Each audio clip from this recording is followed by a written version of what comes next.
The Delaware River has always played an important role in the history and development of the states of Pennsylvania and New Jersey.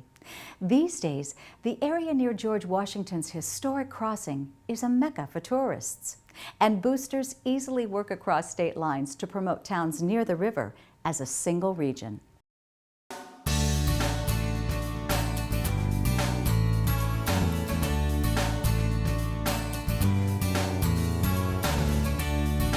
Even before there was a bridge crossing the Delaware, connecting what are now the towns of New Hope, Pennsylvania, and Lambertville, New Jersey, the communities were joined.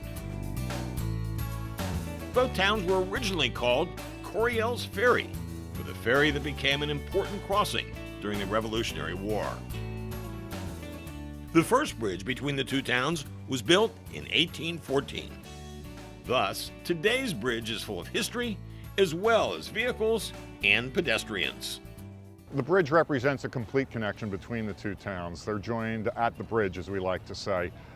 It is the most used pedestrian crossing along the Delaware River. On a busy weekend day during some of the festivals that we have here, as many as 14,000 people will cross that bridge on foot. That's more people than will cross the Brooklyn Bridge on foot on a daily basis. Several members of the Coryell family are buried in a churchyard in Lambertville, including George Coryell, who served under General George Washington and was a pallbearer at his funeral. George Coryell's grandfather had started the ferry. History is just part of what draws visitors. The tourism group promoting the region is now known as the Delaware River Towns, and visitors make use of trails along the river and an adjacent canal.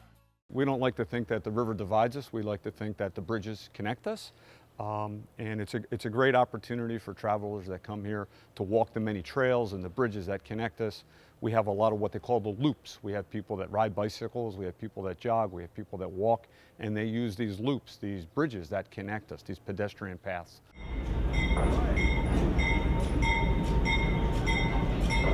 On the Pennsylvania side, one way to experience history firsthand is to take a ride on the New Hope and Ivy Land Railroad.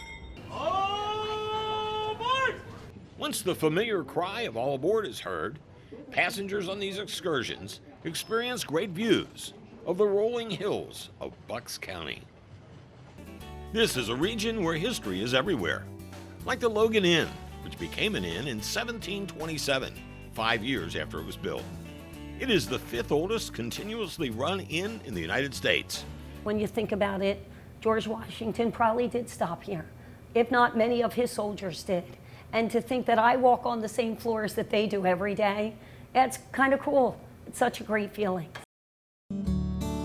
You can see the full version of this segment and much more in this edition of Sentimental Reflections.